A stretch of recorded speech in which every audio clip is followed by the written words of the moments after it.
আল্লাহর পয়গম্বর সাল্লাল্লাহু আলাইহি ওয়াসাল্লাম প্রথম সিঁড়ির মধ্যে পা রাখার সময় আল্লাহর নবী বললেন আমিন। আবার যখন দ্বিতীয় সিঁড়ির মধ্যে পা রাখলেন তখনও বললেন আমিন। আবার যখন তৃতীয় সিঁড়ির মধ্যে পা রাখলেন তখনও বললেন আমিন। এবার সাহাবায়ে কেরাম আলোচনার পরে এবার ডাক দিয়া বলে, ইয়া রাসূলুল্লাহ, ইয়া হাবিবাল্লাহ, ওগো আল্লাহর পয়গম্বর নবী, আজকে এমন একটা শব্দ শুনলাম, আপনি প্রথম সিঁড়ির মধ্যে পা রাখার সময় বললেন আমিন, আবার দ্বিতীয় সিঁড়ির মধ্যে পা রাখার সময় বললেন আমিন, আবার তৃতীয় সিঁড়ির মধ্যে পা রাখার সময় বললেন আমিন। যদি একটু বুঝায়া বলতেন। এবার আল্লাহর পয়গম্বর বলেন, এ উম্মতেরা, আমি যখন প্রথম সিঁড়ির মধ্যে আমি যখন পা রাখি তখন জিব্রাইল আলাইহিস সালাতু ওয়াস সালাম আগমন করে।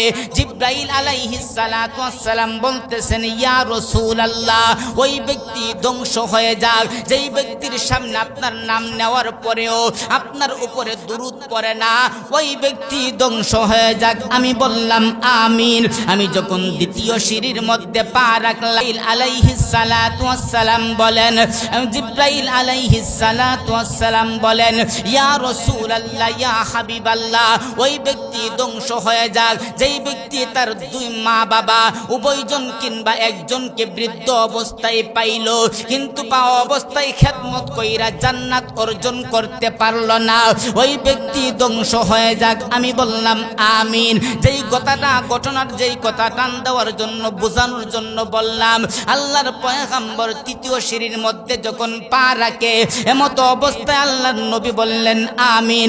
আল্লাহর নবী ডাক দিয়া বলে, এ সাহাবীরা, আমি যখন দ্বিতীয় সিঁড়ির মধ্যে পা রাখলাম এমতো অবস্থায় জিব্রাইল বলে, ইয়া রাসূলুল্লাহ, ইয়া হাবিবাল্লাহ, ওই ব্যক্তি ধ্বংস হয়ে যাক যেই ব্যক্তি রমজান মাস পাওয়ার পরেও তার গুনাহ মাফ করাইতে পারল না, ওই ব্যক্তি ধ্বংস হয়ে যাক। আমি বললাম আমিন।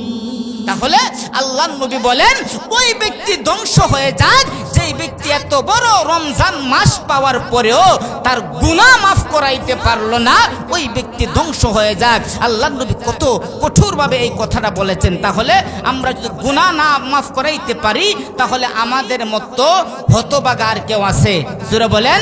এই রমজান এত সম্মানিত একটা মাস, আল্লাহ পাক রব্বুল আলামিন রমজানের রোজা মহান আল্লাহ পাক রব্বুল আলামিন ফরজ করেছেন। নামাজ যেমন ফরজ, রোজাও তেমন ফরজ। ইসলামের মূল ভিত্তি হলো পাঁচটা: কালিমা, নামাজ, রোজা, হজ, যাকাত। আজকে কিছু বিষয় নিয়ে কথা বলবো, এদিক সেদিক যেতে হবে, যেহেতু মহিলাদের আপনার আলোচনা ওয়াজ, এই জন্য কিছু মহিলাদের কথাও থাকবে এবং আপনার যেহেতু সামনে রমজান নিয়েও কিছু আলোচনা আমাদেরকে করতে হবে। রমজান এত সম্মানিত একটা মাস। আল্লাহ রসুল সাল্লাল্লাহু আলাইহি ওয়াসাল্লাম রমজান মাস আসার 2 মাস আগ থেকেই দোয়া করতেন, আল্লাহুম্মা বারিক লানা ফি রজব ওয়া শাবান ওয়া বাল্লিগনা রমাদান। তাহলে কত সম্মানিত হলে তার জন্য অপেক্ষা করতেন, আল্লাহর কাছে দোয়া করতেন, আল্লাহ আমাদের রমজান পর্যন্ত আমাদের হায়াতকে বৃদ্ধি করে দেন। সুবহানাল্লাহ।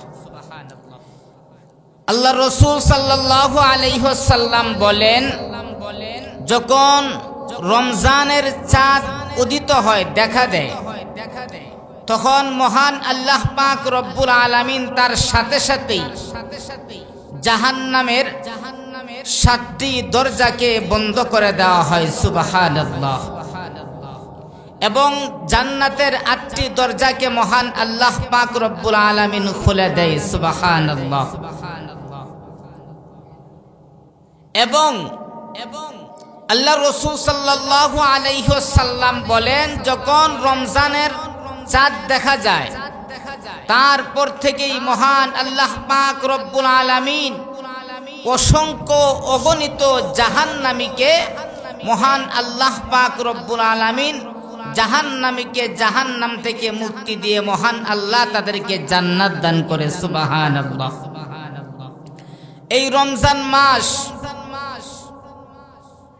এত বড় রমজান মাস, ইবাদতের মাস, এত সম্মান কেন? যে আল্লাহ পাক রব্বুল আলামিন এই রমজান মাসেই পবিত্র কোরআনুল কারীম মহান আল্লাহ নাজিল করেছেন। সুবহানাল্লাহ। আল্লাহ তাআলা বলেন, শাহরু রমাদানাল্লাযী উনজিলা ফীহিল কুরআন। আমি আল্লাহ রমজান মাসে কোরআনকে অবতীর্ণ করেছি। তাহলে আমাদের কি করা উচিত? আল্লাহ রাসূল সাল্লাল্লাহু আলাইহি ওয়াসাল্লামের একজন সাহাবী হযরত আবু যর গিফারি রাদিয়াল্লাহু তাআলা আনহু, আল্লাহ রাসূল বলেন, হে আবু যর, যখন রমজান মাস আসে বিশেষ করে রোজা তো রাখবাই, নামাজ তো পড়বাই, তারপরে একটা কাজ করবা, সেটা হলো কোরআন তেলাওয়াত। যারা বলেন কি তেলাওয়াত? কোরআন তেলাওয়াত। কারণ যেহেতু এই মাসেই কোরআনকে মহান আল্লাহ তাআলা অবতীর্ণ করেছেন। কোরআন এমন একটা কিতাব, একটু লক্ষ্য করে শুনবেন কথাগুলি, যে কোরআন এমন একটা কিতাব, এই কোরআনের সংস্পর্শে যে থাকে আল্লাহ তাকেই সম্মান বাড়ায়া দেন। সুবহানাল্লাহ। ছোট একটা এক্সাম্পল দেখলে বুঝবেন। আপনি এই যে দেখবেন দোকানের মধ্যে আপনার লক্ষ লক্ষ টাকার কাপড় পরে থাকে, ওই কাপড়গুলির মধ্যে যখন পা লাগে তখন কি আমরা সালাম করি? সালাম করি না।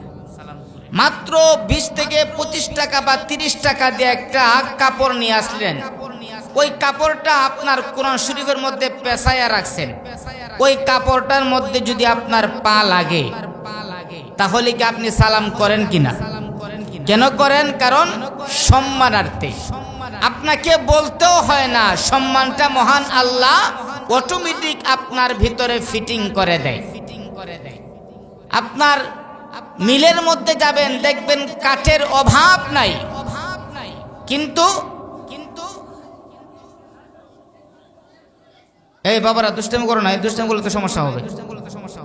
তো মহান আল্লাহ পাক রব্বুল আলামিন দেখেন, একটু খেয়াল করেন, এই যে কাঠগুলি দেখবেন, এই কাঠের মধ্যে মানুষের পা অহরহ লাগতেছে, কিন্তু সালাম করে না, সম্মান করে না।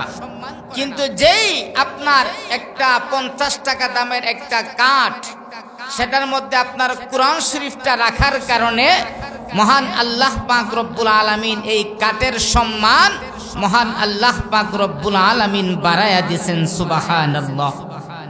এই জন্য এই কোরআনের সাথে যদি আমরা এই কোরআনকে মহব্বত করি, তাহলে মহান আল্লাহ পাক রব্বুল আলামিন, আমরা হলাম সৃষ্টির সেরা জীব, আমাদের সম্মান আল্লাহ তাআলা বাড়ায়া দিবেন। এই জন্য আল্লাহর রাসূল বলেন, হে আবু যর, যখন রমজান মাস আসে, রমজানের বাহিরেও পড়বা, রমজান মাস আসলে কোরআন তেলাওয়াত বাড়ায়া দিবা। সুবহানাল্লাহ। কি রকম সম্মান বাড়ে? ছোট একটি ঘটনা, বুখারীর riwayate আছে, তিরমিজিতে আছে, তাফসীর ইবনে কাসিরের মধ্যে আছে।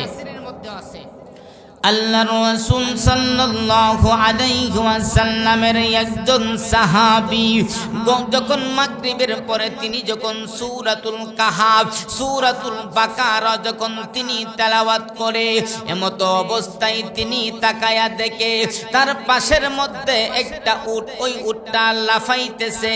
যখন তিলাওয়াত বন্ধ করে দেয়, তখন সাথে সাথে তার লাফানিও বন্ধ হয়ে যায়। হঠাৎ করে তিনি তাকায়া দেখে আকাশের মধ্যে একটা কালো মেঘ দেখা যায়, ওই মেঘটার মধ্যে একটা আলো, ওই আলোটা তার ঘরটাকে আলোকিত করে রাখছে। এই রকম ভাবে তিনি যতক্ষণ তিলাওয়াত করে, ততক্ষণ পর্যন্ত ওই উটটা লাফাইতে থাকে, আর ওই আকাশের মেঘটা নিচের দিকে তত আলো বাড়ায়া দেয়। আবার তিনি লক্ষ্য করে শুনে, কে যেন তার ঘরের চতুর্পাশ দিয়া কান লাগাইয়া ওই কোরআন তেলাওয়াত তেলাওয়াতগুলি শুনতেছে।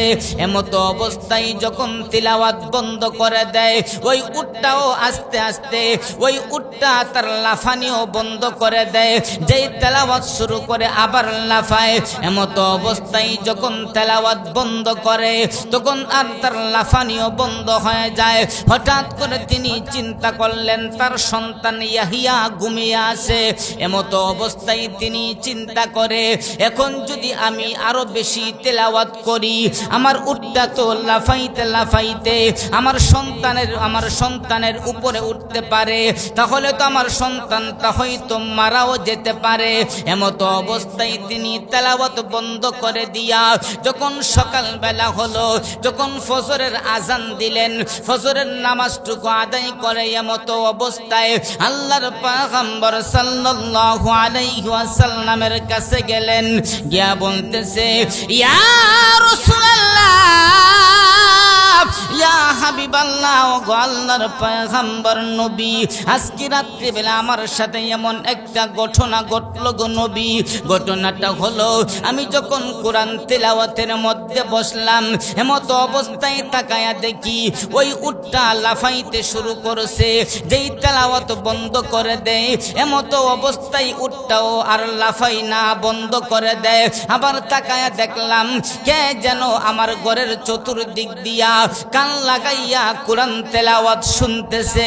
এমত অবস্থায় আবার আকাশের দিকে তাকাইলাম, আকাশের মধ্যে দেখলাম একটা মেঘ, ওই মেঘ থেকে একটা আলো আমার বাড়িটাকে আলোকিত করেছে। এমত অবস্থায় নবী ডাক দিয়া বলে, এ সাহাবী, তুমি তিলাওয়াত বন্ধ করলা কেন? এবারে ডাক দিয়া বলেন, নবী গো, আমার ভয় হইতেছিল যদি যেইভাবে উটটা লাফাইতেছে না জানি আমার সন্তানের কোনো বিপদ হয় কিনা, এই জন্য কোরআন তেলাওয়াত বন্ধ করে দিলাম। আল্লাহর পয়গম্বর সাল্লাল্লাহু আলাইহি ওয়াসাল্লাম বলেন, এ সাহাবী, তুমি যদি কোরআন তেলাওয়াত বন্ধ না করতা রে সাহাবী, হে আমার সাহাবী, তুমি যে দেখতেছিলে আকাশের মধ্যে কালো মেঘ, ওই মেঘ থেকে একটা আলো তোমার ঘরটাকে আলোকিত করে রাখছে। আর তুমি যে দেখলা ওই উটটা লাফাইতেছে, ওই উটটা শয়তানি করার জন্য লাফাই নাই, তার ভিতরে ইশক উঠে গিয়েছিল, তার ঈমান বাড়তেছে, এই জন্য সে নিজেকে কন্ট্রোল করতে পারে না, এই জন্য উটটা লাফাইতেছে। হে আমার সাহাবী, আর তুমি যে শুনলা ওই তোমার ঘরের চতুর্দিক দিয়া কারা যেন কান পেতে শুনে, তারা মানুষ নয়, আল্লাহ পাক রব্বুল আলামিনের পক্ষ থেকে অসংখ্য ফেরেশতারা তোমার তেলাওয়াতের মধ্যে মুগ্ধ হইয়া তারা তোমার ঘরের চতুর্পাশ দিয়া তোমার কোরআন তেলাওয়াত শুনে। সুবহানাল্লাহ, আর জোরে বলেন না সুবহানাল্লাহ। এ সাহাবী, তুমি যদি কোরআন তেলাওয়াত বন্ধ না করতা, তাহলে সকালবেলা যেই সাহাবীগুলি মসজিদের মধ্যে নামাজ পড়ার জন্য আসতো, প্রত্যেকটা সাহাবী ওই ফেরেশতাগুলিকে দেখতে পাইতো। একবার বলি সুবহানাল্লাহ। তাহলে এই কোরআন তেলাওয়াত আমাদের দরকার আছে না নাই? জোরে বলেন। এই জন্য কোরআন আপনার রমজানের শুরু থেকেই আমরা কোরআন তেলাওয়াত করব। কমপক্ষে যারা মা বোন যারা আছে, কমপক্ষে 10টা মিনিট সময় আপনি হাতে নেবেন, হাতে নিয়ে আপনি এই 10টা মিনিট সময় কোরআন তেলাওয়াত করবেন। আপনি যদি কোরআন তেলাওয়াত করতে নাও জানেন, আপনি তো যে নামাজ পড়ার জন্য যে সূরাগুলি পারেন, ওই সূরাগুলি তো পড়তে পারবেন। ওই সূরাগুলি 10 মিনিট বারবার উল্টায়া পাল্টায়া পড়ার চেষ্টা করেন, এই কোরআনকে মহব্বত করেন। এই রমজান মাসে 4টা কাজ বেশি বেশি করে করা। কয়টা কাজ জোরে বলেন? 4টা কাজ। 2টা কাজ হলো নিজের জন্য, আর 2টা কাজ হলো আল্লাহ তাআলার জন্য। 2টা কাজ আল্লাহ তাআলার জন্য। 1 নাম্বার কাজ হলো কালিমায়ে তয়্যিবা, 2 নাম্বার হলো ইস্তিগফার। এই 2টা আল্লাহ তাআলার জন্য। যদি আল্লাহ তাআলাকে খুশি করার জন্য এই 2টা পড়া হয়, কিন্তু 2টা লাভ কিন্তু আমাদের। কালিমায়ে তয়্যিবা পড়লে কি রকম লাভ? আল্লাহর রাসূল সাল্লাল্লাহু আলাইহি ওয়াসাল্লাম হযরত আলী রাদিয়াল্লাহু তাআলা আনহুকে ডাক দিয়া বলেন, এ আলী, তুমি যদি প্রতি রাত্রিবেলা তুমি যদি কালিমায়ে তয়্যিবা 5 বার পাঠ করো, 5 বার পাঠ করার কারণে মহান আল্লাহ পাক রব্বুল আলামিন তোমার আমল নামার মধ্যে একটা কবুল হজের সওয়াব মহান আল্লাহ তোমার আমল নামার মধ্যে লিখে দিবেন। সুবহানাল্লাহ। আর জোরে বলেন না সুবহানাল্লাহ। আপনি তো লক্ষ লক্ষ টাকা খরচ করে 8 লক্ষ 9 লক্ষ টাকা খরচ করে আপনি তো মক্কা মদিনায় গিয়ে আপনি হজ করে আসেন, কিন্তু এই হজ তোমার কবুল হয় কিনা সেটা কোনো গ্যারান্টি নাই। কিন্তু আল্লাহর পয়গম্বর বলেন, হে আলী, তুমি যদি প্রতি রাত্রিবেলা 5 বার কালিমায়ে তয়্যিবা পাঠ করে ঘুমাও, মহান আল্লাহ পাক রব্বুল আলামিন তোমার আমল নামার মধ্যে একটা কবুল হজের সওয়াব তোমার আমল নামার মধ্যে লিখে দিবেন। একবার বলি সুবহানাল্লাহ। তাহলে যদিও কালিমা তয়্যিবা আল্লাহ তাআলার জন্য পাঠ করা হয়, কিন্তু মহান আল্লাহ কি বদলা দিয়েছেন? একটা কবুল হজের সওয়াব আল্লাহ তোমার আমল নামার মধ্যে লিখে দিবে। সুবহানাল্লাহ। 2 নাম্বার আমলটা হলো ইস্তেগফার পড়া। ইস্তেগফার মানে হইল ক্ষমা। যেই ব্যক্তি বেশি বেশি করে ইস্তেগফার পড়ে, মহান আল্লাহ পাক রব্বুল আলামিন সূরাতুন নূহের 11 নম্বর 12 নম্বর এবং 13 নম্বর আয়াতে মহান আল্লাহ পাক রব্বুল আলামিন 5টা পুরস্কারের কথা মহান আল্লাহ পাক রব্বুল আলামিন বলেছেন। একবার বলি সুবহানাল্লাহ। আল্লাহ পাক রব্বুল আলামিন বলেন, এ বান্দা, তুমি যদি বেশি বেশি করে ইস্তেগফার পড়ো, আল্লাহ পাক রব্বুল আলামিন বলেন, আমি আল্লাহ তোমাকে 5টা পুরস্কার দান করব। এক নাম্বার হলো ফাকুল তুস্তাগফিরু রব্বাকুম ইন্নাহু কানা গফফারা। আল্লাহ পাক রব্বুল আলামিন বলেন, এ বান্দা, তুমি যদি বেশি বেশি করে ইস্তেগফার পড়ো, আমি আল্লাহ পাক রব্বুল আলামিন তোমার জীবনের সমস্ত গুনাহগুলি মাফ করে দিব। সুবহানাল্লাহ। আর জোরে বলেন না সুবহানাল্লাহ। মহান আল্লাহ পাক রব্বুল আলামিন বলেন, বান্দা, তুমি যদি বেশি বেশি করে ইস্তেগফার পড়ো, আমি আল্লাহ তোমাকে 2 নাম্বার পুরস্কার দিব। ইরসিলিস সামা আলাইকুম মিদরারা। আমি আল্লাহ পাক রব্বুল আলামিন অজস্র সহকারে আমি আল্লাহ পাক রব্বুল আলামিন তোমার উপরে রহমতের বৃষ্টি দান করব। সুবহানাল্লাহ। আর জোরে বলেন না সুবহানাল্লাহ। মহান আল্লাহ পাক রব্বুল আলামিন বলেন, বান্দা, তুমি যদি ইস্তেগফারের আমল করো, আমি আল্লাহ পাক রব্বুল আলামিন তোমাকে আমি আল্লাহ 3 নাম্বার পুরস্কার হিসাবে দান করব। ওয়ায়ুমদিদকুম বিআমওয়াল। মহান আল্লাহ পাক রব্বুল আলামিন বলেন, এ বান্দা, তুমি যদি বেশি বেশি করে পড়ো, ইস্তেগফারের আমল করো, আমি আল্লাহ তোমাকে 3 নাম্বার পুরস্কার দিব। ওয়ায়ুমদিদকুম বিআমওয়াল। আমি আল্লাহ পাক রব্বুল আলামিন তোমাকে ধন সম্পদ দান করব। সুবহানাল্লাহ, সুবহানাল্লাহ। আর জোরে বলেন না সুবহানাল্লাহ। আমার আল্লাহ ঘোষণা দিয়েছেন, আমি আল্লাহ তোমাকে সম্পদ দান করব যদি তুমি বেশি বেশি করে ইস্তেগফার পাঠ করো। আল্লাহ পাক যেই সম্পদের জন্য আমরা দিনকে রাত বানাই, রাতকে দিন বানাই, অক্লান্ত পরিশ্রম করি, নামাজ পড়ি না, রোজা রাখি না, ওই রকম ভাবে শুধু 24 ঘন্টা পরিশ্রম করতেই থাকি, কিন্তু আমাদের তো সম্পদের মধ্যে বরকত হয় না। আমার আল্লাহ পাক রব্বুল আলামিন বলেন, এ বান্দা, তুমি যদি বেশি বেশি করে ইস্তেগফার পড়ো, আমি আল্লাহ পাক রব্বুল আলামিন ঘোষণা দিলাম, ওয়ায়ুমদিদকুম বিআমওয়াল। আমি আল্লাহ পাক রব্বুল আলামিন তোমাকে সম্পদ দান করব। সুবহানাল্লাহ। আর জোরে বলেন না সুবহানাল্লাহ। মহান আল্লাহ পাক রব্বুল আলামিন বলেন, এ বান্দা, আমি আল্লাহ পাক রব্বুল আলামিন তুমি যদি ইস্তেগফারের আমল করো আমি আল্লাহ তোমাকে 4 নাম্বার পুরস্কার দিব। 4 নাম্বার পুরস্কার হলো ওয়াবানিন, আমি আল্লাহ তোমাকে পুত্র সন্তান দান করব। সুবহানাল্লাহ, আর জোরে বলেন না সুবহানাল্লাহ। আমার আল্লাহ বলেন আমি আল্লাহ তোমাকে সন্তান দান করব। ইব্রাহিম আলাইহিস সালাতু ওয়াস সালামের সন্তান হয় না, একাধারে 1 বছর নয় 2 বছর নয়, একাধারে মহান আল্লাহ পাক রব্বুল আলামিনের কাছে 13 বছর পর্যন্ত কান্না করেছে আর বলছে মহান আল্লাহ আমাকে একটা সন্তান দান করো। মহান আল্লাহ একটা নেক সন্তান দান করলেন। আমার আল্লাহ ফাবাশশারনাহু বিগুলামিন হালিম, আমার আল্লাহ সহনশীল একটা সন্তান দান করলেন। হযরত জাকারিয়া আলাইহিস সালাতু ওয়াস সালাম হুনালিকা দাআ জাকারিয়া রব্বা ক্বালা রব্বি হাবলি মিন লাদুনকা যুররিয়াতান তাইয়্যিবা। তখন জাকারিয়া আলাইহিস সালাতু ওয়াস সালাম বলেন, এ মহান আল্লাহ আমার স্ত্রী বন্ধা হয়ে গেছে।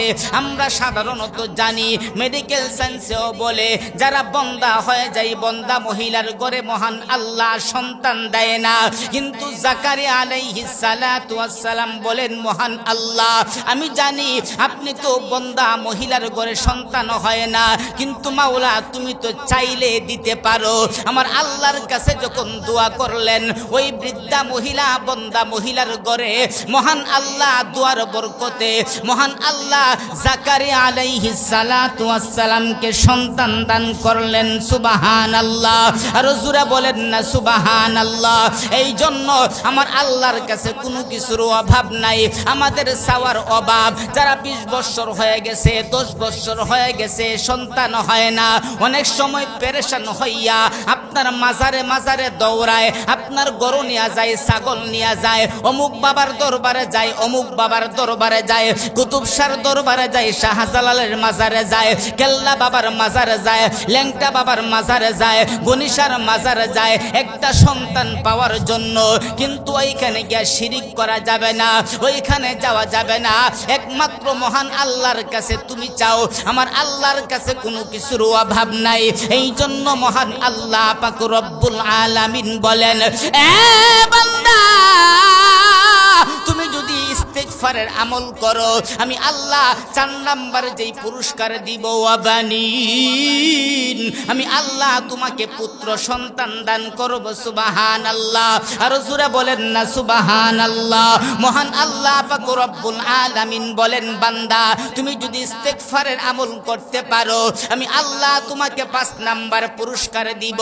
5 নাম্বার পুরস্কার হলো আমার আল্লাহ পাক রব্বুল আলামিন বলেন ওয়ায়াজআল লাকুম জান্নাতিন ওয়ায়াজআল লাকুম আনহারা। মহান আল্লাহ পাক রব্বুল আলামিন বলেন তুমি যদি ইস্তেগফার আমল করতে পারো আমি আল্লাহ পাক রব্বুল আলামিন তোমাকে জান্নাত দান করব। একবার বলি সুবহানাল্লাহ, আর জোরে বলেন না সুবহানাল্লাহ। তাহলে মহান আল্লাহ পাক রব্বুল আলামিন বলেন যে রমজান মাস যখন আসে এমতো অবস্থায় তোমরা 4টা কাজ করবা। এই 2টা করবা আমি আল্লাহর জন্য, আর 2টা করবা তোমরা নিজেদের জন্য।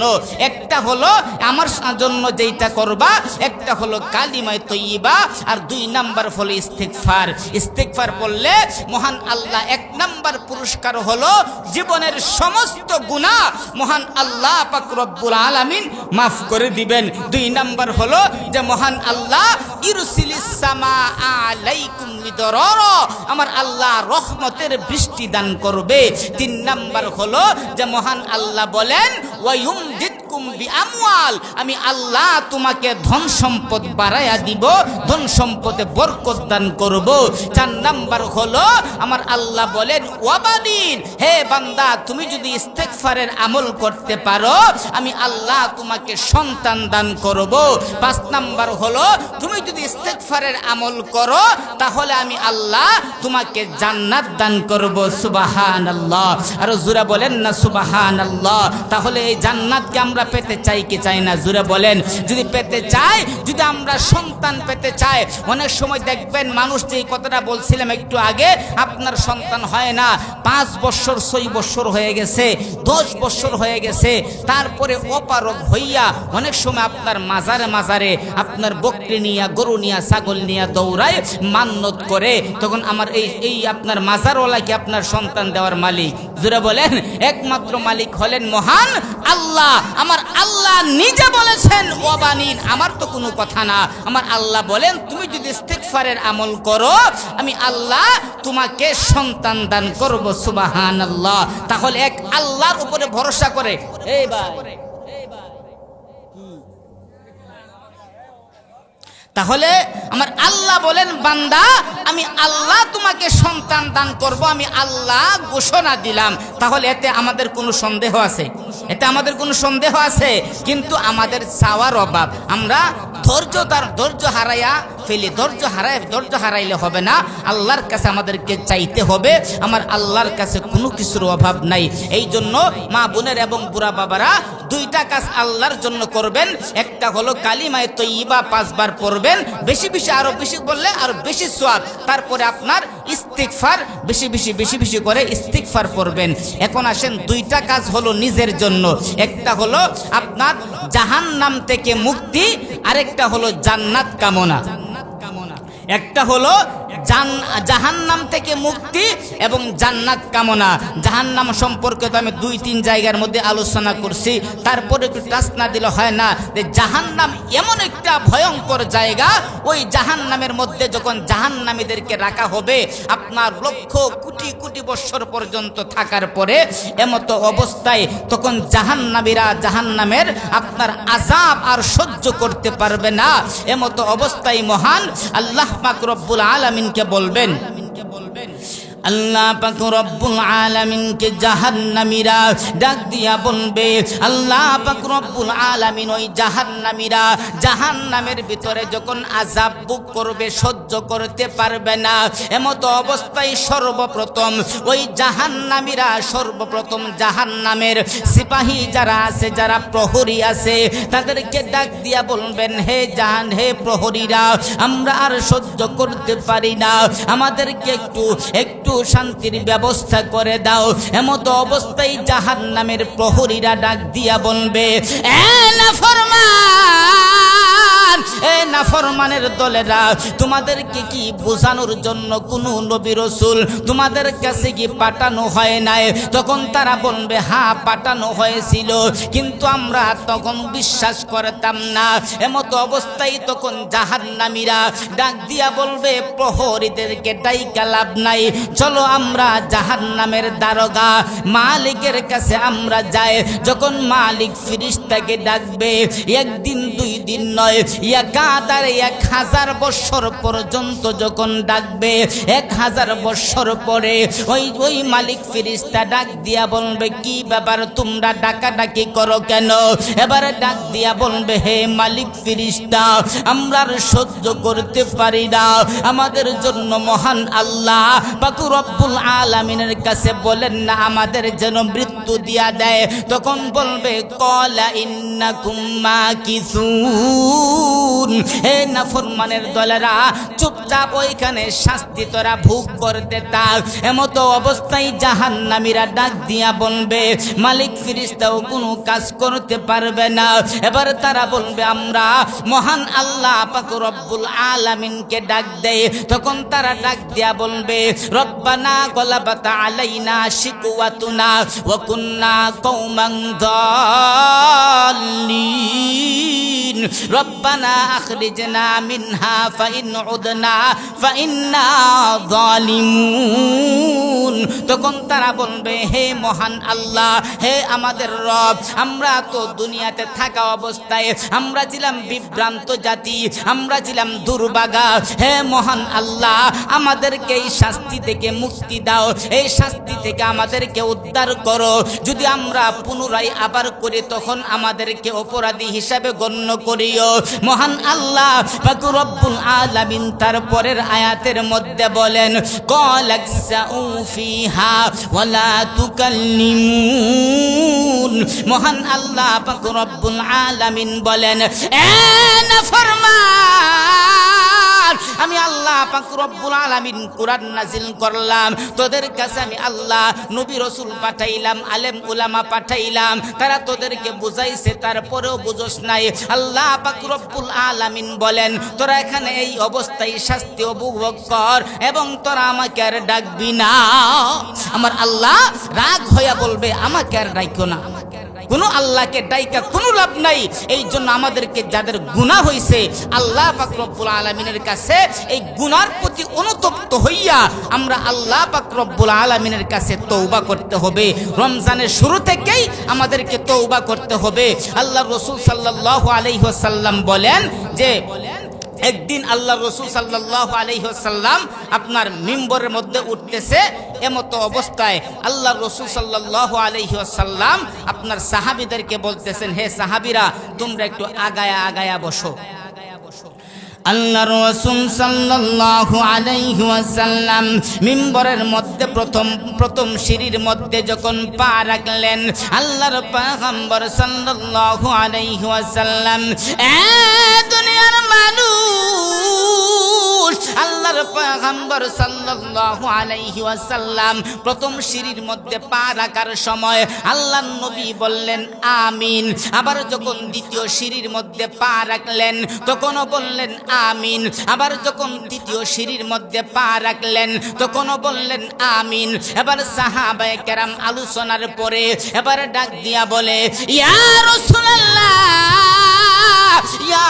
হাবিবাল্লাহ ওগো আল্লাহর পয়গম্বর নবী আজকে এমন একটা শব্দ শুনলাম আপনি প্রথম সিঁড়ির মধ্যে পা রাখার সময় বললেন আমিন আবার দ্বিতীয় সিঁড়ির মধ্যে পা রাখার সময় বললেন আমিন আবার তৃতীয় সিঁড়ির মধ্যে পা রাখার সময় বললেন আমিন যদি একটু বুঝায়া বলতেন এবার আল্লাহর পয়গম্বর বলেন এ উম্মতেরা আমি যখন প্রথম সিঁড়ির মধ্যে আমি যখন পা রাখি তখন জিব্রাইল আলাইহিস সালাতু ওয়াস সালাম আগমন করে জিব্রাইল আলাইহিস সালাতু ওয়াস সালাম বলতেছেন ইয়া রাসূলুল্লাহ ওই ব্যক্তি ধ্বংস হয়ে যাক যেই ব্যক্তির সামনে আপনার নাম নেওয়ার পরেও আপনার উপরে দুরূদ পড়ে না ওই ব্যক্তি ধ্বংস হয়ে যাক আমি বললাম আমিন আমি যখন দ্বিতীয় সিঁড়ির মধ্যে পা রাখলাম আলাইহিস সালাতু ওয়াস সালাম বলেন জিব্রাইল আলাইহিস সালাতু ওয়াস সালাম বলেন ইয়া রাসূলুল্লাহ ইয়া হাবিবাল্লাহ ওই ব্যক্তি ধ্বংস হয়ে যাক যেই ব্যক্তি তার দুই মা বাবা উভয়জন কিংবা একজনকে বৃদ্ধ অবস্থায় পাইল কিন্তু পাওয়া অবস্থায় খেদমত কইরা জান্নাত অর্জন করতে পারলো না ওই ব্যক্তি ধ্বংস হয়ে যাক আমি বললাম আমিন যেই ঘটনার যেই কথা টান দেওয়ার জন্য বোঝানোর জন্য বললাম আল্লাহর পয়গম্বর তৃতীয় সিঁড়ির মধ্যে যখন পা রাখে এমতো অবস্থায় আল্লাহর নবী বললেন আমিন আল্লাহর নবী ডাক দিয়া বলে এ সাহাবীরা আমি যখন দ্বিতীয় সিঁড়ির মধ্যে পা রাখলাম এমতো অবস্থায় জিব্রাইল বলে ইয়া রাসূলুল্লাহ ইয়া হাবিবাল্লাহ ওই ব্যক্তি ধ্বংস হয়ে যাক যেই ব্যক্তি রমজান মাস পাওয়ার পরেও তার গুনাহ মাফ করাইতে পারল না ওই ব্যক্তি ধ্বংস হয়ে যাক আমি বললাম আমিন তাহলে আল্লাহর নবী বলেন ওই ব্যক্তি ধ্বংস হয়ে যাক যেই ব্যক্তি এত বড় রমজান মাস পাওয়ার পরেও তার গুনাহ মাফ করাইতে পারলো না ওই ব্যক্তি ধ্বংস হয়ে যাক আল্লাহর নবী কত কঠোরভাবে এই কথাটা বলেছেন তাহলে আমরা যদি গুনাহ না মাফ করাইতে পারি তাহলে আমাদের মতো হতভাগা আর কেউ আছে জোরে বলেন এই জন্য পূর্বে যেই গুনাহগুলি করেছি এই গুনার থেকে অনুতপ্ত হইয়া জাহান্নাম থেকে মুক্তি পাওয়ার জন্য আল্লাহর কাছে আমাদেরকে তওবা করতে হবে একটু আগায়া বসেন পিছনে জায়গা হচ্ছে না লা ইলাহা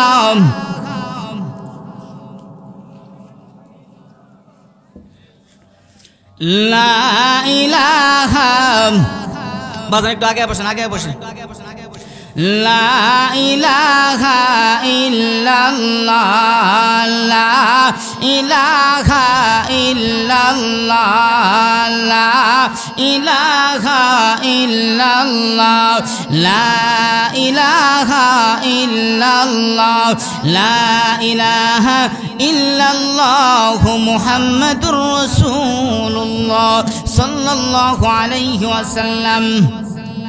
যেই কথাটা বুঝাইতে চাইলাম, এই রমজান মাস পাওয়ার পরে তুমি যদি গুনাহ মাফ না করাইতে পারো তাহলে তোমার মতো হতভাগার কেউ নাই। এই জন্য তুমি পূর্বের গুনার দিকে অনুতপ্ত হইয়া মহান আল্লাহর কাছে তুমি তওবা করো, মহান আল্লাহর কাছে তওবা করো। মহান আল্লাহ তোমার জীবনের সমস্ত গুনাহগুলি মাফ করে দিবেন। আল্লাহর পয়গম্বর একজন সাহাবী হযরত উমর রাদিয়াল্লাহু তাআলা তিনি যখন কোথাও যাইতেছে এমত অবস্থায় হঠাৎ করে তাকায়া দেখে একজন যুবক রাস্তার পাশে কান্না করতেছে। হযরত উমর রাদিয়াল্লাহু তাআলা আনহু ওই যুবকের কাছে যখন গেল, এবার যুবককে ডাক দিয়া বলে, এ যুবক তুমি কান্না করো কেন, কান্নার কি কারণ? এবার যুবক ডাক দিয়া বলেন, হে ভাই উমর, আমার জীবনে আমি এমন একটা গুনাহ করেছি, আমার মনে হয় মহান আল্লাহ আমার গুনাহটাকে ক্ষমা করবে না। এমত অবস্থায় বলতেছেন, হে যুবক কান্না করার কোনো কারণ নাই, তুমি আল্লাহর কাছে তওবা করে কান্না করো, মহান আল্লাহ তোমার জীবনের গুনাহগুলি মাফ করে দিবে। এবারে ডাক দিয়া বলেন, ভাই উমর আমাকে সান্ত্বনা দিও না, যদি সান্ত্বনা দিতে চাও এই মুহূর্তে আমাকে আল্লাহর নবীর কাছে নিয়ে যাও। আল্লাহর নবীর কাছে যখন যুবককে নিয়ে যাওয়া হলো, আল্লাহর নবী সাল্লাল্লাহু আলাইহি ওয়াসাল্লামের হুজরার সামনে ওই যুবককে রাইখা আল্লাহর নবীর হুজরার ভিতরে যখন ঢুকলেন, আল্লাহর নবীর সামনে যখন হাজির হলো, এমত অবস্থায় আল্লাহর নবী সাল্লাল্লাহু আলাইহি ওয়াসাল্লাম উমর রাদিয়াল্লাহু তাআলা আনহুর চেহারাটা লাল হয়ে আছে, কান্না জড়িত অবস্থায়। এবার আল্লাহর পয়গম্বর বলেন, এ উমর তুমি কান্না করো কেন, কান্নার কি কারণ? এবার উমর রাদিয়াল্লাহু তাআলা আনহু তিনি ডাক দিয়া বলেন, নবী গো, আমি রাস্তা দিয়ে আসার সময় একটা যুবক এমন ভাবে কান্না করে, তার কান্নার আওয়াজ শুনে আমি সহ্য করতে পারলাম না, এই জন্য আমার চোখ দিয়া পানি বের হতে শুরু হয়ে গেল। আল্লাহর পয়গম্বরকে বলেন, নবী গো, ওই যুবককে আপনার কাছে নিয়ে আসলাম, আপনি অনুমতি দিলে হুজরার ভিতরে ঢুকবে। আল্লাহর নবী যখন অনুমতি দিলেন, এমত অবস্থায় আল্লাহর নবী যখন অনুমতি দিলেন, আল্লাহর নবী অনুমতি দেওয়ার পরে যখন ভিতরে ঢুকলেন, ওই যুবককে ডাক দিয়া বলে, হে যুবক তুমি কান্না করো কেন? এবার যুবক ডাক দিয়া বলে, ইয়া রাসূলুল্লাহ, ইয়া হাবিবাল্লাহ, ওগো আল্লাহর পয়গম্বর নবী, ওগো আল্লাহর পয়গম্বর, আমি জীবনে এমন একটা গুনাহ করেছি, আমার মনে হয় মহান আল্লাহ আমার জীবনের গুনাহটা ক্ষমা করবে না। আল্লাহর পয়গম্বর বলেন, তোমার গুনাহটা কি? এই আকাশ জমিনের চাইতেও বড়। বলতেছেন, ইয়া রাসূলুল্লাহ, আমার মনে হয় গুনাহটা আকাশ জমিনের চাইতেও বড় হবে। এবারে ডাক দিয়া বলেন, হে যুবক, তোমার গুনাহটা কি মহান আল্লাহর রহমতের চাইতেও বড়? এবার যুবক ডাক দিয়া বলেন, নবী গো, আমার মনে হয় আমার গুনাহটা আকাশ জমি আমার আল্লাহর রহমতের চাইতেও বড়। এবারে ডাক দিয়া বলেন, হে যুবক, তাহলে কি গুনাহ করেছো আমার কাছে খুলে বলো। এবার যুবক ডাক দিয়া বলে, ইয়া রাসূলুল্লাহ, ইয়া হাবিবাল্লাহ, ওগো আল্লাহর পয়গম্বর নবী, প্রত্যেকটা মানুষ জীবিকা অর্জন করার জন্য এক একটা রাস্তা বেছে নেয়, এক একটা পথ বেছে নেয়, কিন্তু আমিও জীবিকা অর্জন করার জন্য একটা পথ বেছে নিলাম। সেটা হলো, যখন মদিনার মধ্যে কোনো মানুষ মারা যায়, তার কবরটাকে খনন করে তার কাফনের কাপড়টা নিয়ে বাজারে বিক্রি করি, বিক্রি কইরা আমি আমার জীবিকা অর্জন করি। ইয়া রাসূলুল্লাহ, ইয়া হাবিব আল্লাহ, ওগো আল্লাহর পয়গম্বর নবী, ওগো আল্লাহর পয়গম্বর, একদিনের ঘটনা। একজন যুবতী নারী যখন দুনিয়া থেকে বিদায় হয়ে যায়, গভীর রজনীতে তার কবরটাকে যখন খনন করলাম, খনন করে যখন তার কাফনের কাপড়টা আমি তুললাম, এমতো অবস্থায় যখন তোলা হলো, তুলে যখন কবর থেকে আমি উঠে গেলাম, কে যেন আমাকে কানে কানে বলতেছেন, হে যুবক, একটু তাকায় দেখ, কত সুন্দর যুবতী একটা নারী, এখনই তো তোর সুযোগ, এই সুযোগটা কখনো হাতছাড়া করিস না, একটু তাকায়া দেখ, পৃথিবীর কোনো মানুষ তোরে দেখে না, এবং ওই মহিলাটা, ওই যুবতী মাইয়াটাও মৃত। এখন যদি তুই তোর যৌন চাহিদাটা নিবারণ করতে পারিস, তাহলে এই মেয়েটাও কিছু বলতে পারবে না, এবং পৃথিবীর কোনো মানুষও দেখবে না।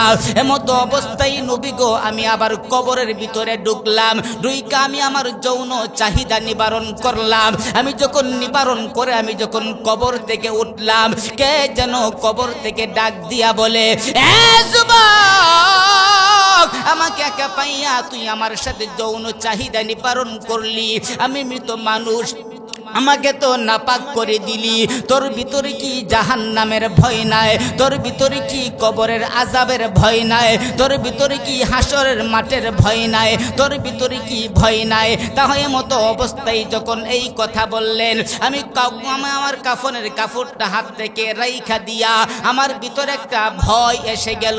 আমি দৌড়াইতেছি আর কান্না করতেছি। আমার মনে হয় মহান আল্লাহ আমার গুনাহটাকে ক্ষমা করবে না। এমতো অবস্থায় ডাক দিয়া বলেন, হে যুবক, আসলেই তো তোমার গুনাহটা অনেক বড় মারাত্মক। এমতো অবস্থায় যুবক চিন্তা করলেন, হাইরে, আল্লাহর নবী যদি এই মুহূর্তে বদদুয়া দেয়া দেয়, তাহলে তো আমি কোনোদিন আমি জান্নাত পাবো না। এমতো অবস্থায় যুবক দৌড়ায় আর কান্দে, দৌড়ায় আর কান্দে। একদিন, 2 দিন, 3 দিন, একাধারে 40 দিন পর্যন্ত কান্নাকাটি করার পরে মহান আল্লাহ জিব্রাইল আলাইহিস সালাতু ওয়াস সালামকে পাঠায়া দিলেন। এবার জিব্রাইল আলাইহিস সালাতু ওয়াস সালাম বলেন, ইয়া রাসূলুল্লাহ, ইয়া হাবিবাল্লাহ, 40 দিন আগে আপনার কাছে এমন একজন যুবক এসেছিল, ওই যুবক তার কাহিনী বলেছিলেন, কিন্তু আপনি বলেছিলেন এই গুনাহটা বড় মারাত্মক, কিন্তু আল্লাহ পাক রব্বুল আলামিন তো ক্ষমা করার মালিক। ইয়া রাসূলুল্লাহ, ইয়া হাবিবাল্লাহ, ওই যুবক আপনার কাছ থেকে যাওয়ার পরে আল্লাহ পাক রব্বুল আলামিনের কাছে এমন ভাবে তওবা করেছে, মহান আল্লাহ পাক রব্বুল আলামিন তার জিন্দেগীর গুনাহগুলি ক্ষমা করে দিয়েছে। একবার বলি সুবহানাল্লাহ। তাহলে কত বড় জঘন্যতম গুনাহ করার পরেও মহান আল্লাহ পাক রব্বুল আলামিনের কাছে খাঁটি তওবা করছে, মহান আল্লাহ তার জিন্দেগীর সমস্ত গুনাহগুলি আল্লাহ পাক রব্বুল আলামিন মাফ করে দিয়েছেন। এই জন্য আল্লাহর নবী বলেন, এই রমজান মাস পাওয়ার পরেও যেই গুনাহগার তার গুনাহকে মাফ করাইতে পারলো না, সেই ব্যক্তি ধ্বংস হয়ে যাক।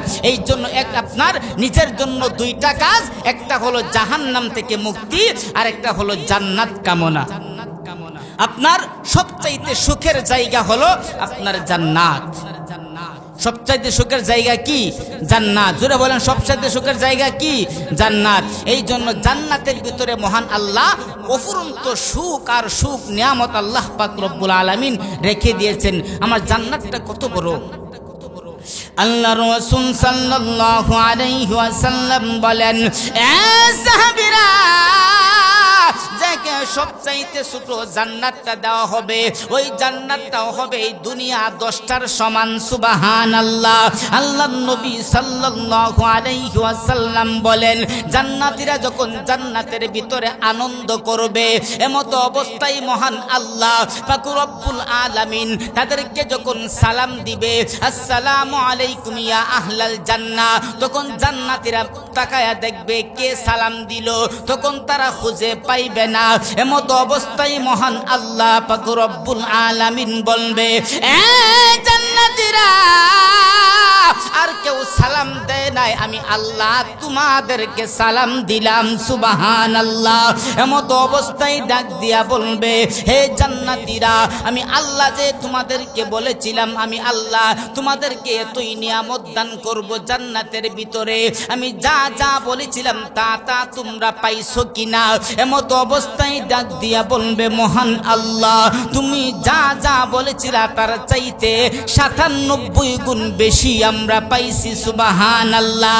এমত অবস্থায় যখন আলেম উলামা আছে তখন তাদেরকে ডাক দিয়া বলবে, তোমাদেরকে যে প্রতিশ্রুতি দেওয়া হয়েছিল তোমরা কি তা পেয়েছো? তখন ডাক দিয়া বলবে, মহান আল্লাহ, না না, আমরা সব কিছু পাই নাই। এমত অবস্থায় বলবে, তারা বলতেছে পাইছে, তোমরা বলতেছো পাও নাই। তখন আমার ওই আলেম উলামাগণ ডাক দিয়া বলবে, মহান আল্লাহ, আমরা যখন দুনিয়াতে আপনার নবীর মুখ থেকে শুনেছিলাম আল্লাহর পয়গম্বর বলেছিলেন পূর্ণিমার রাত্রিবেলা যেই চন্দ্রটা তোমরা দেখতে কোনো মিস করো না, ওই পূর্ণিমার চাইতে দেখতে তোমাদের সমস্যা হয় না, ঠিক তেমনি ভাবে জান্নাতের ভিতরে মহান আল্লাহকে দেখতেও কোনো সমস্যা হবে না। সুবহানাল্লাহ। ও মহান আল্লাহ, আমরা তোমাকে দেখতে চাই। এমত অবস্থায় মহান আল্লাহ পাক রব্বুল আলামিন একটা ময়দান, যেই ময়দানটার নাম হলো ময়দানে মাজিদ, মহান আল্লাহ একটা এই দুনিয়ার ওয়াজ মাহফিলের মতো একটা ওয়াজ মাহফিলের ব্যবস্থা করবে।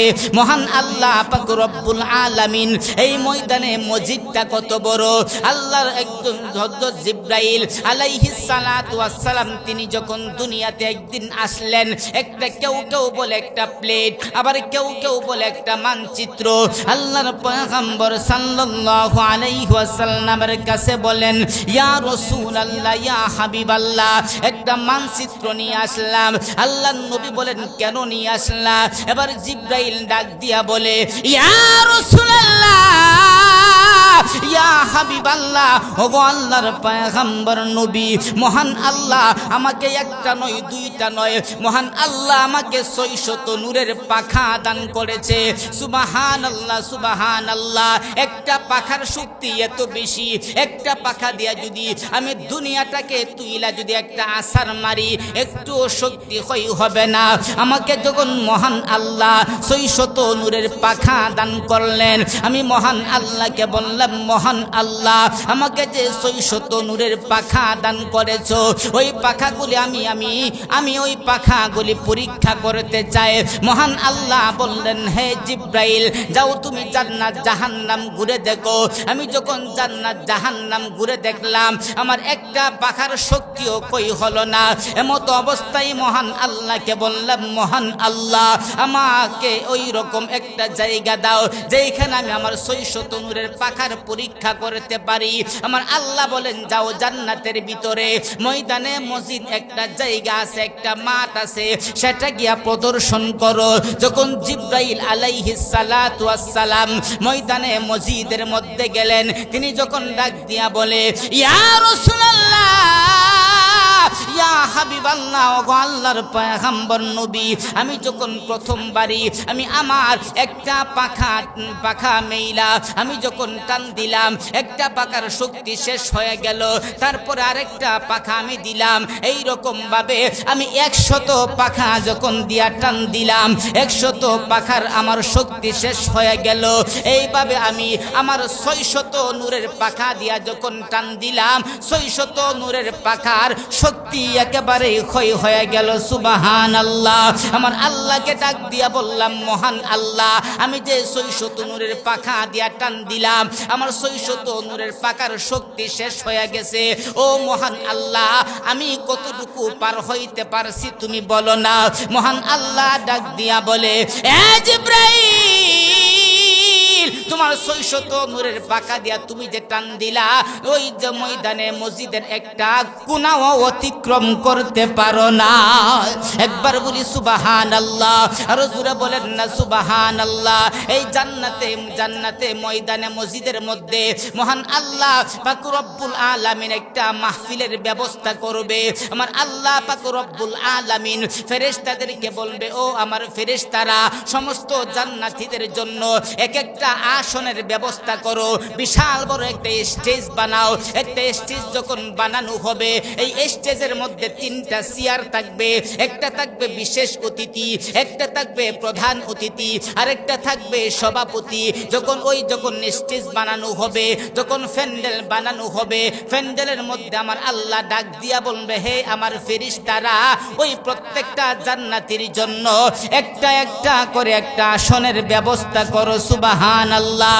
এই রকম ভাবে সমস্ত জান্নাতীরা যখন আসনের মধ্যে বসা থাকবে, এমত অবস্থায় তাকায়া দেখবে স্টেজের মধ্যে আদম আলাইহিস সালাতু ওয়াস সালাম থেকে শুরু করে সমস্ত নবী রাসূল স্টেজের মধ্যে বসা, 3টা চেয়ার খালি। এমত অবস্থায় জান্নাতীরা বলবে, হাইরে, এই 3টা চেয়ারের মধ্যে কারা বসবে? হঠাৎ করে কে যেন ডাক দিয়া বলবে, এমত অবস্থায় ডাক দিয়া বলবে, মহান আল্লাহ পাক রব্বুল আলামিন ডাক দিয়া বলবে, হে আমার জান্নাতীরা, আর কি চাও? এবারে ডাক দিয়া বলবে, মহান আল্লাহ, আরো কোনো কিছু আছে নাকি? মহান আল্লাহ ডাক দিয়া বলবে, হে আমার জান্নাতীরা, এখনো তো আমি আল্লাহ শুরুই করি নাই। সুবহানাল্লাহ। আমার আল্লাহ বলেন, তোমরাও দুনিয়াতে থাকা অবস্থায় ওয়াজ মাহফিল করতা। এই ওয়াজের মধ্যে অনেক ওয়াজ শুরু হওয়ার আগে নাত গাইতো, নাতে রাসূল গাইতো, হাম গাইতো। এমতো অবস্থায় মহান আল্লাহ মিকাইল আলাইহিস সালাতু ওয়াস সালামকে বলবেন, হে মিকাইল, তুমি তুমি তুমি তুমি হাম পাঠ করো। যখন মিকাইল হাম পরিবেশন করবে, এমতো অবস্থায় মহান আল্লাহ তাকায়া দেখবে জান্নাতীরা খালি মুখে বসে আছে। আমার আল্লাহ ফেরেশতাদেরকে বলবে, এ ফেরেশতারা, আমার প্রত্যেকটা জান্নাতীর হাতের মধ্যে শারাবান তহুরা তুলে দাও। তখন তারা পান করবে আর তারা হাম শুনবে। সুবহানাল্লাহ। তখন ডাক দিয়া বলবে, মহান আল্লাহ, মহান আল্লাহ ডাক দিয়া বলবেন, হে আমার জান্নাতীরা, তোমরা আর কি চাও?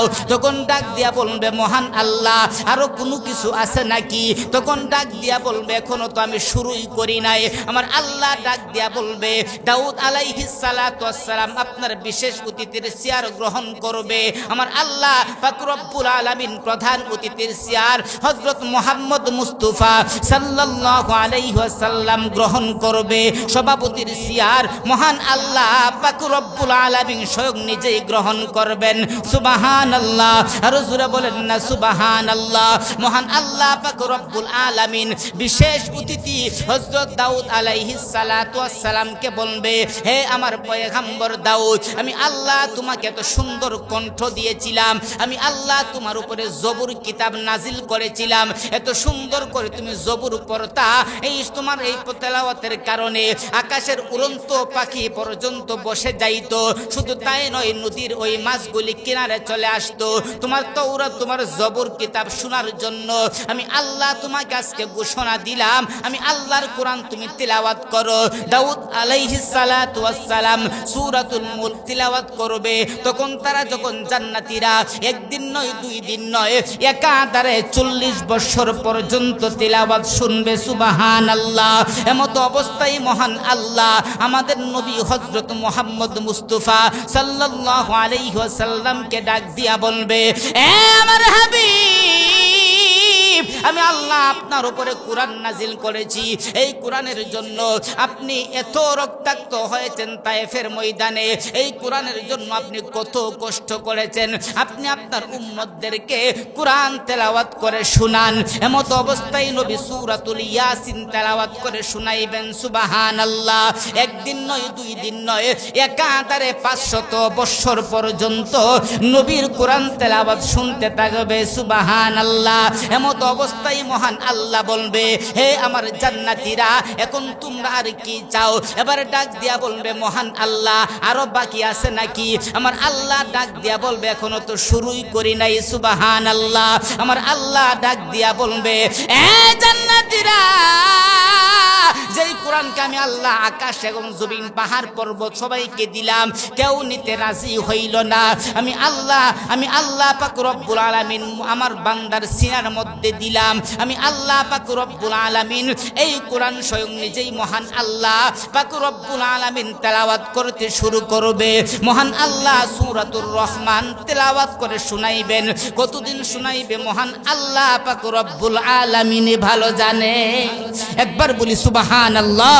তাহলে যেই কথাটা বলতেছিলাম যে আপনার এই জাহান্নাম থেকে মুক্তি এবং আমাদেরকে জান্নাত কামনা, আমাদেরকে জান্নাত কামনা করতেই হবে। এই জন্য ভাই আমি যেই কথাটা বলতেছিলাম যে 4টা কাজ আমাদেরকে করতে হবে। 1 নাম্বার হলো যে আপনার কালিমায়ে তয়্যিবা পাঠ করা, 2 নাম্বার হলো ইস্তিগফার পড়া, 3 নাম্বার হলো জাহান্নাম থেকে মুক্তি এবং 4 নাম্বার হলো জান্নাত কামনা। এই হলো আপনার এই পুরো রমজান মাসে আমাদেরকে এই কাজগুলো একটু বেশি বেশি করে করা। তারপরে তো নামাজ তো আছেই, রোজা তো রাখতেই হবে। তারপরে আমাদেরকে এই কাজগুলি কোরআন তেলাওয়াত করতে হবে। তারপর আমাদের এই কাজগুলি বেশি বেশি করে করতে হবে। দরকার হয় আপনি শেষ রাতে অনেক সময় দেখা যায় সেহরি খাওয়ার সময় অনেকে অনেক পরে ওঠে, আপনি আধা ঘন্টা আগে ওঠেন না, আপনি তো সারা বছর তাহাজ্জুদ পড়ার আপনার সুযোগ পান না। যেহেতু একটা উসিলায় আপনি সেহরি খাওয়ার জন্য উঠবেন, ওই সময় একটু আগে ওইটা উজুটা কইরা আপনার বিবি যখন রান্না করে এমতো অবস্থায় 2 রাকাত 4 রাকাত 8 রাকাত আপনি তাহাজ্জুদের নামাজ পড়ে আমার আল্লাহর কাছে আপনি দোয়া করতে থাকেন। এই জন্য আল্লাহ পাক রব্বুল আলামিন আমাদের সবাইকে রমজানের পরিপূর্ণ বরকত আমাদেরকে হাসিল করার তৌফিক দান করুক। সবাই বলি আমিন।